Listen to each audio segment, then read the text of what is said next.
Does emotion cloud judgment? Sharon Horne-Ellstrom here, and I have to thank Alicia R. McLean, a friend of mine on LinkedIn, for suggesting this particular idiom.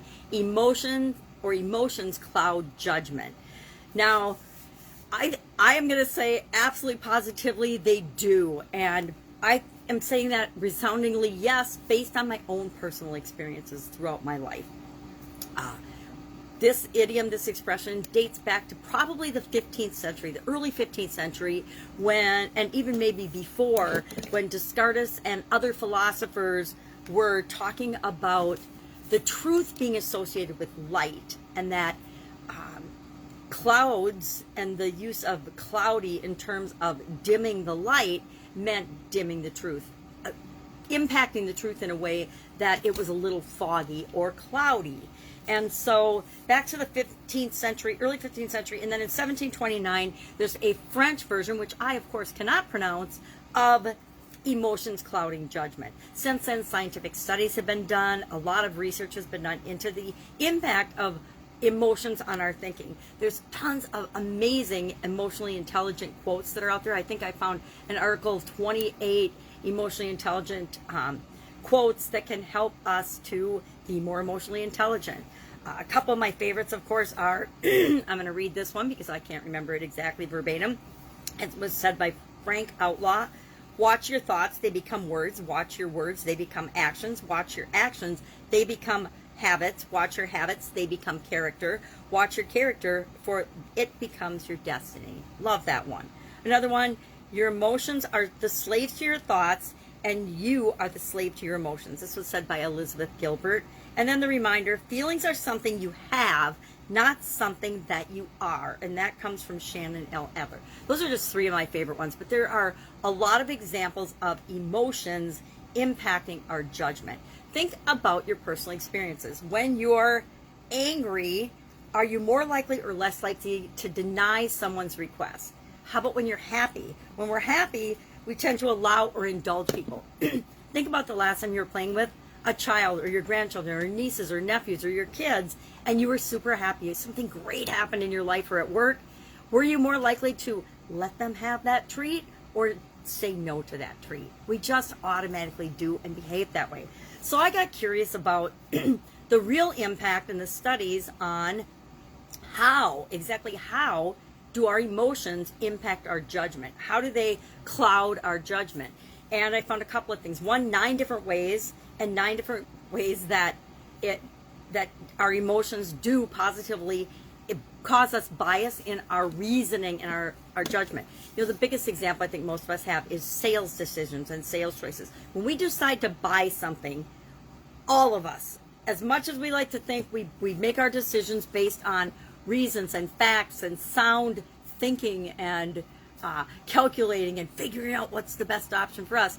The truth is, all of us, all human beings, we all, me included, absolutely positively make a choice, make a decision emotionally first, and then we justify it and back it up with facts and reason and all the features and cool things about the product or service or program that we're buying.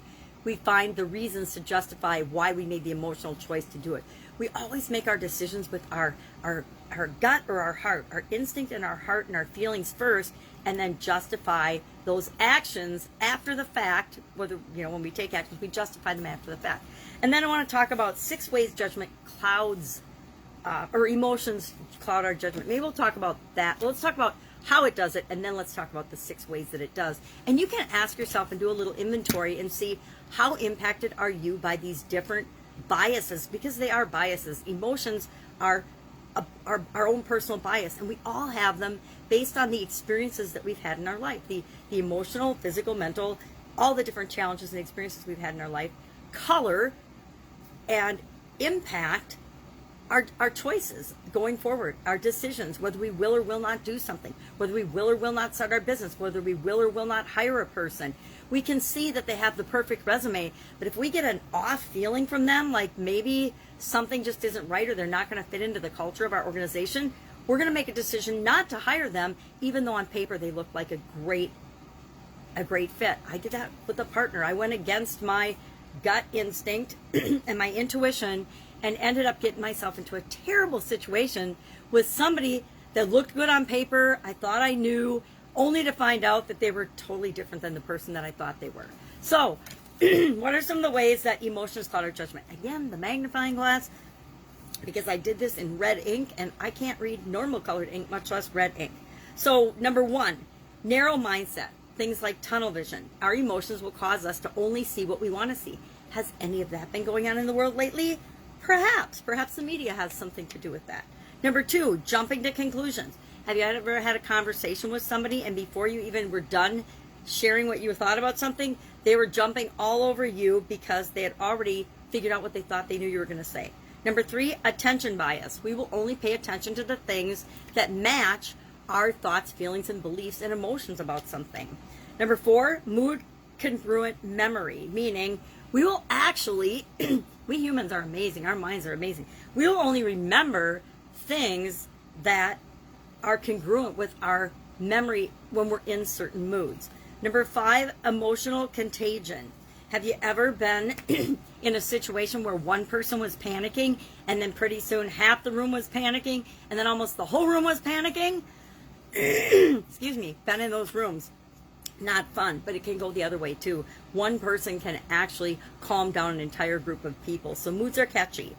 Background moods come from emotional triggers. Have you ever smelled a smell or found yourself in a situation and you were immediately triggered to some type of emotion, either angry or scared or confident, or they can go both ways, positive and negative triggers. Number eight, time perception. Our emotions absolutely positively impact our ability to perceive how fast or how slow time goes. I learned this one early on in my working days. I remember discovering that if I watched the clock and paid attention to what time it was, the workday dragged on forever. And a 1 hour remaining felt like 6. But if I was doing something I love and having fun and engaged and popping along and working fast, time flew by. Or if I was doing something I love, time flew by. So our time perception is impacted by our emotions, which means our judgment is our reason, our ability to reason and figure things out is impacted by our emotions. And finally, projection bias. We will project our beliefs, thoughts, feelings, emotions onto other people. So if we're angry and upset about something or triggered about something, we will assume other people are as well, even though they may totally not be. A great example for that for me is traffic.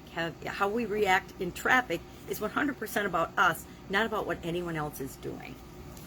So what are 6 ways emotions can cloud your judgment? This was actually from a Fast Company article in 2015, and it's from the book by Amy Morin, 13 Things Mentally Strong People Don't Do. Good book.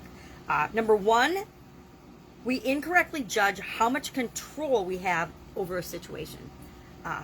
When we think we have more control, we tend to take more risks.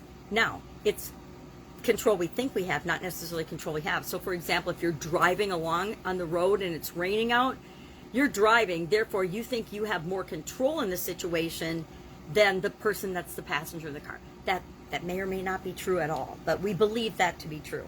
Number 2, we overcompensate with when safeguards are in place. So if you have safeguards or safety protocols or systems and procedures and processes in place in your business, you will tend to be more reckless and take more risks than if you didn't have them in place.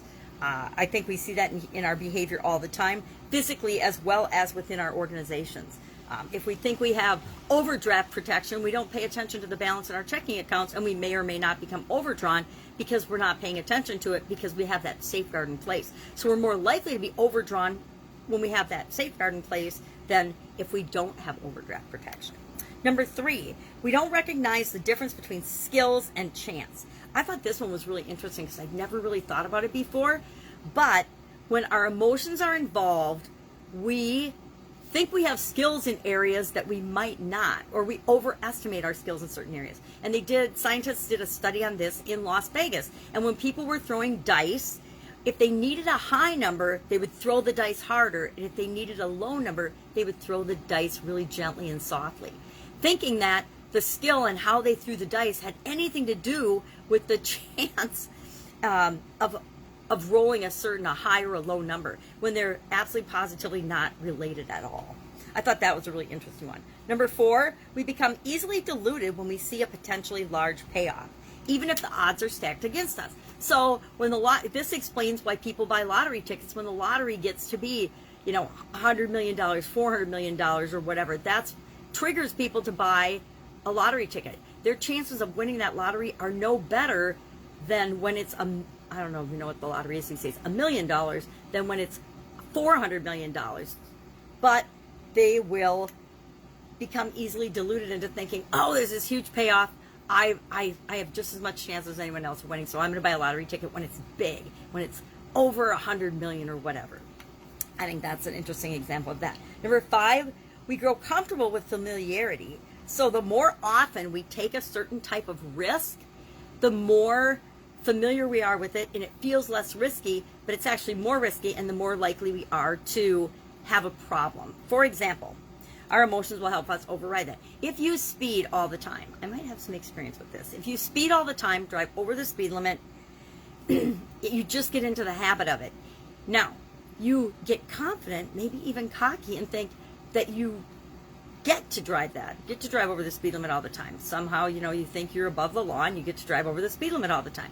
Well, the more you do it, the more comfortable you are with it, the more in the habit you get of doing it, the more you actually do it, and the more likely you are to get a speeding ticket and get caught than if you were following the speed limit all the time. So that's just a quick example I could think of. Familiarity breeds with emotions, and doing something reduces our ability to really think about what's the risk of the behavior that we're doing.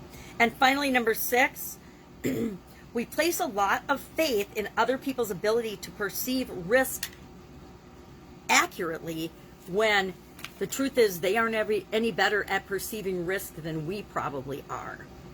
And if we have positive emotions and trust and faith in a person, we will attribute them to being better at figuring out risk than maybe we are or other people are, and there's no correlation between those things. So thank you, Alicia, for bringing this expression, this idiom up, emotions cloud judgment. I think it has a lot of applications to our businesses. We need to make sure we're putting systems and protocols in place, but then reviewing those systems to make sure that we're not getting complacent, and because we're comfortable and familiar with those systems, we take higher risks, or we don't consider the risks. I've seen that happen in corporate America, and not in my own business, but in corporate America, where we'd have safety protocols and safety systems in place, and people would just assume that they'd always be okay. But you can never consider every possibility or outcome when you're creating and automating systems and processes and procedures. So things are still going to get through. That's why I always have a continuous improvement aspect of any process or procedure that we do, to make sure that as we figure out and learn more, and as things change, because the world's always changing, that we're taking into consideration those changes, the impact they're going to have on the people that we serve. So I'd love to know your thoughts, feelings, and experience with this particular idiom and expression, especially your feelings and thoughts on this, since emotions cloud judgment. And even though I think I'm a nerdy engineer, rational, super scientific decision maker, I absolutely positively know that I am no more scientific than other human beings. Well, maybe some, but not for the most part. As humans, our emotions absolutely positively do have an impact, and a very important part in our judgment. Why I showed this at the beginning, sisters are joined heart to heart. My sister got me this when we were traveling over the last 3 weeks, and it's true. My sisters, I have lots of them, can get away with a whole lot more than I would let other people get away with respect to how they treat me, things they say to me, what they do, how they judge me. I cut them a whole lot more slack because they're my sisters and I love them, and I will always love them no matter what, than if a stranger were to say some of the same things that they say to me, right? So that's it. Have an awesome day. Share in the comments below your experience with this particular expression, this idiom, and I will be with you tomorrow with another interesting idiom. What does it mean? Where does it come from? And how might you use it in your life and your business right now?